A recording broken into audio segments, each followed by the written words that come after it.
Seigneur, dans le silence de ce jour naissant, je viens te demander la paix, la sagesse, la force. Je veux regarder aujourd'hui le monde avec des yeux tout remplis d'amour, être patient, compréhensif, doux et sage, voir au-delà des apparences tes enfants, comme tu les vois toi-même, et ainsi ne voir que le bien en chacun. Ferme mes oreilles à toute calomnie, garde ma langue de toute malveillance, que seules les pensées qui bénissent demeurent en mon esprit, que je sois si bienveillant et si joyeux, que tous ceux qui m'approchent sentent ta présence.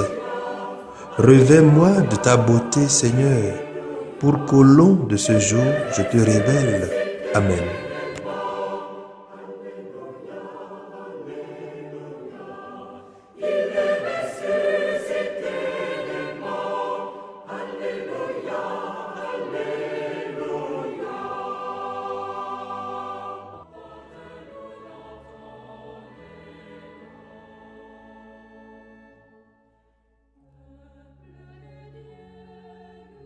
Écoutons les textes de ce dimanche de la Pentecôte, lus par la sœur Hélène Amouzou NDA et commentés par le père Odilon Amenyaglo SMA.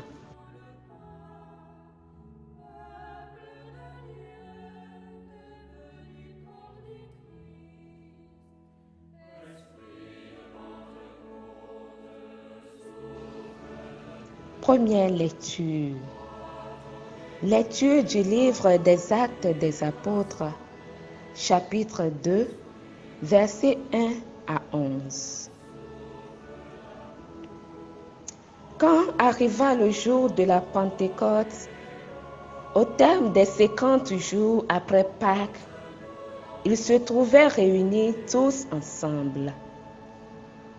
Soudain, un bruit survint du ciel comme un violent coup de vent.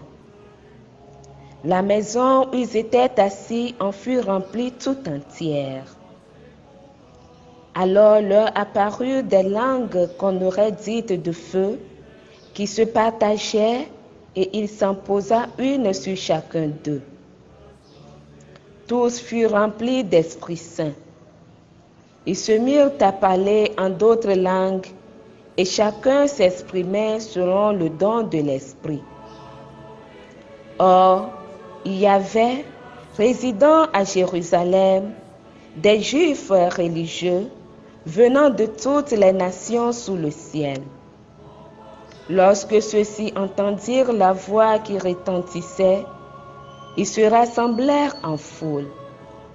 Ils étaient en pleine confusion parce que chacun d'eux entendait dans son propre dialecte ceux qui parlaient.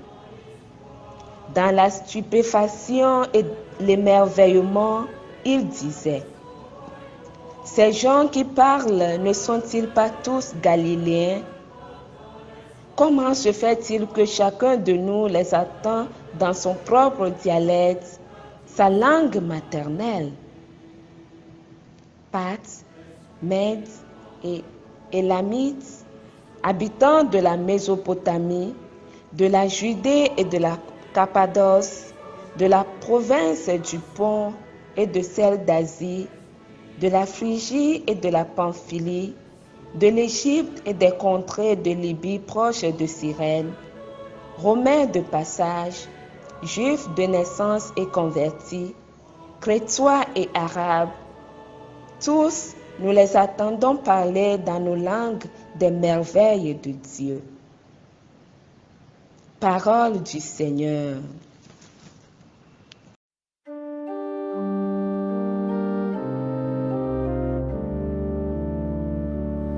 Ô Seigneur, envoie ton esprit, qui renouvelle la face de la terre.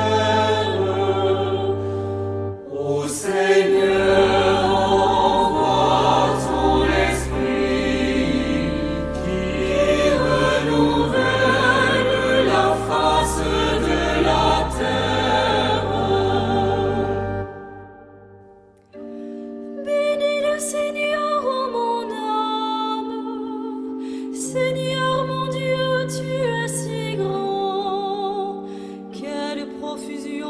dans tes œuvres, Seigneur. La terre s'emplit de tes biens. Tu reprends leur souffle, ils expirent. Ils retournent à leur poussière. Tu envoies ton souffle, ils sont créés. Tu renouvelles la face de la terre. Ô Seigneur, envoie ton esprit qui renouvelle la face de la terre. Gloire au Seigneur à tout jamais, que Dieu se réjouisse en ses œuvres, que mon poème lui soit agréable. Moi, je me réjouis dans le Seigneur. Ô Seigneur, envoie ton esprit qui renouvelle la face de la terre.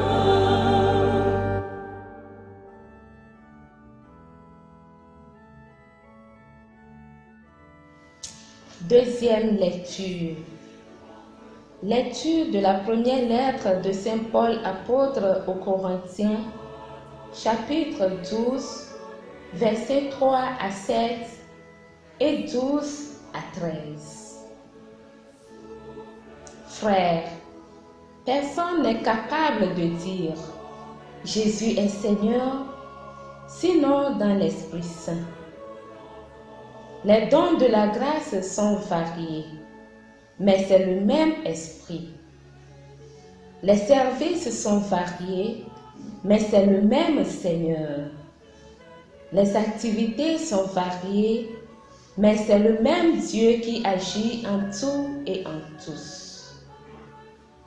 À chacun est donnée la manifestation de l'Esprit en vue du bien. Prenons une comparaison. Le corps ne fait qu'un, il a pourtant plusieurs membres. Et tous les membres, malgré leur nombre, ne forment qu'un seul corps. Il en est ainsi pour le Christ. C'est dans un unique esprit, en effet, que nous tous, juifs ou païens, esclaves ou hommes libres, nous avons été baptisés pour former un seul corps. Tous, nous avons été désaltérés par un unique esprit. Parole du Seigneur.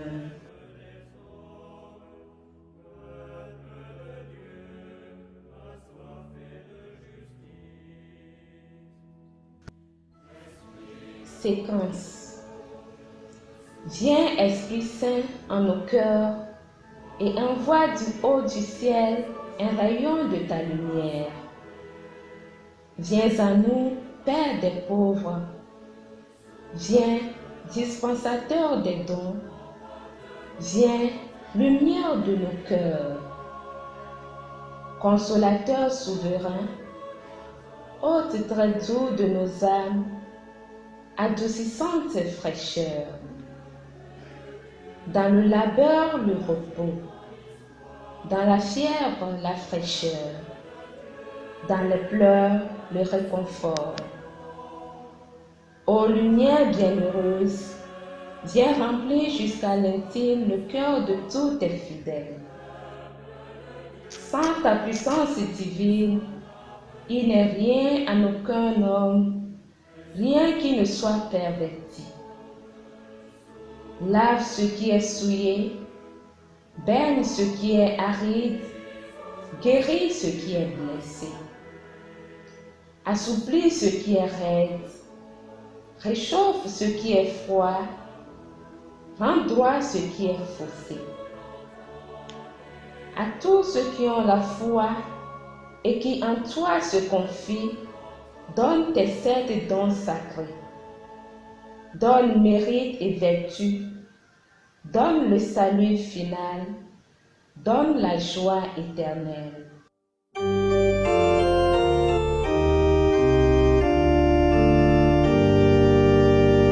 Alléluia,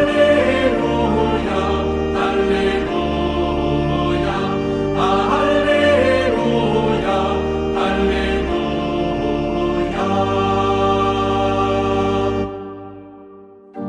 Viens, Esprit Saint, remplis le cœur de tes fidèles,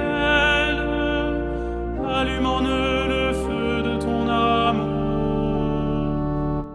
Alléluia, Alléluia, Alléluia, Alléluia.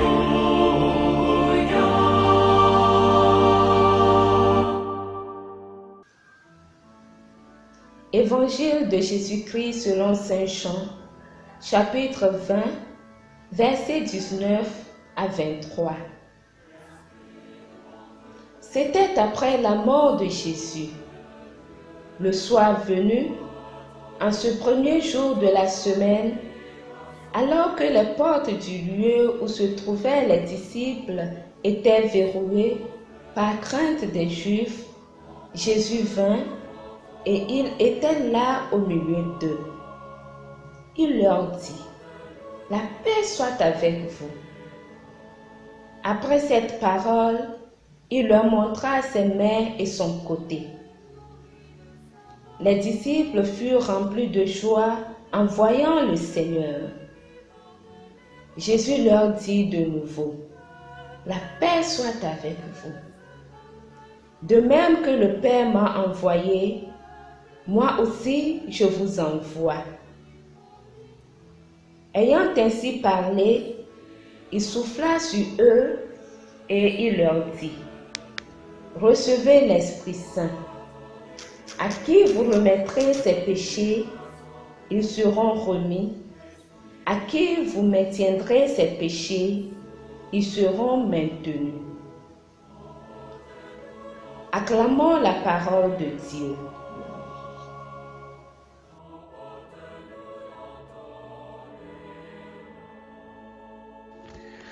Bien-aimés dans le Seigneur, en ce jour, nous célébrons la solennité de la Pentecôte, c'est-à-dire la descente du Saint-Esprit sur les apôtres. L'Esprit promis par le Christ, esprit de force et de puissance, le consolateur, le défenseur, il est là. Donc, célébrer la Pentecôte, c'est bien avant tout célébrer la fidélité de Dieu à sa promesse. Cette promesse qui est de ne pas nous laisser orphelins, mais de nous donner une force, la force de Dieu, la force récréatrice et restauratrice, cette force qui renouvelle, comme nous l'avons entendu dans le psaume responsorial.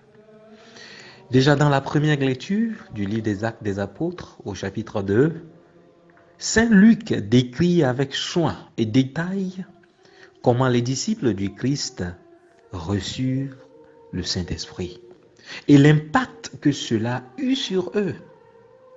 Les disciples du Christ s'étaient enfermés tous ensemble dans la prière quand soudain, paf, un bruit survint du ciel comme un violent coup de vent.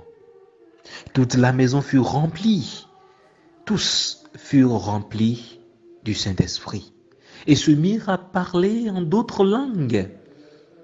Et chose plus merveilleuse, ceux qui les observaient, venus de toutes les nations qui étaient à Jérusalem, étaient dans la stupéfaction et l'émerveillement, parce qu'ils entendirent dans leurs différents dialectes ce que proclamaient les disciples du Christ. Ils proclamaient la louange de Dieu. Bien-aimés, un témoignage bel et bien émouvant et merveilleux de la manifestation du Saint-Esprit. Et pour nous, aujourd'hui, de cette manifestation, nous pouvons retenir une chose essentielle et caractéristique du Saint-Esprit. Regardez les disciples. qui se sont enfermés par peur des représailles des Juifs à cause du Christ, parlent de lui dans d'autres langues et parlent des merveilles de Dieu. Chacun les comprenait dans sa langue maternelle. Tellement intéressant. La venue du Saint-Esprit a mis les disciples dans un nouvel élan d'évangélisation sans retenue. Ils ne peuvent plus se retenir, ils ont perdu le contrôle. Et le Saint-Esprit a pris le contrôle, il a pris le dessus. Et quand il prend le contrôle, on perd tout. Il n'y a plus de professionnalisme. Nous devenons tous des apprentis. On se soumet. La bonne nouvelle est donc proclamée dans toutes les langues. Ce grand don du Saint-Esprit, ce grand don de Dieu, brise désormais les barrières culturelles et restaure l'unité de toutes les langues.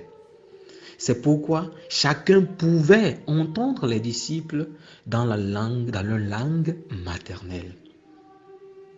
La Pentecôte vient donc inaugurer une nouvelle alliance où Dieu veut être loué dans toutes les langues. Il veut être loué par tous les peuples sans distinction. La bonne nouvelle est accessible à tout le monde. Bien-aimés dans le Seigneur. Pour nous qui avons reçu cette force de Dieu lors de notre baptême et à profusion pendant la confirmation, est-ce que nous proclamons la bonne nouvelle du Christ comme les apôtres à la Pentecôte, avec fougue et zèle? Dans l'évangile de ce jour, nous notons dans l'action du Christ une relation étroite entre le don du Saint-Esprit et la mission d'évangélisation.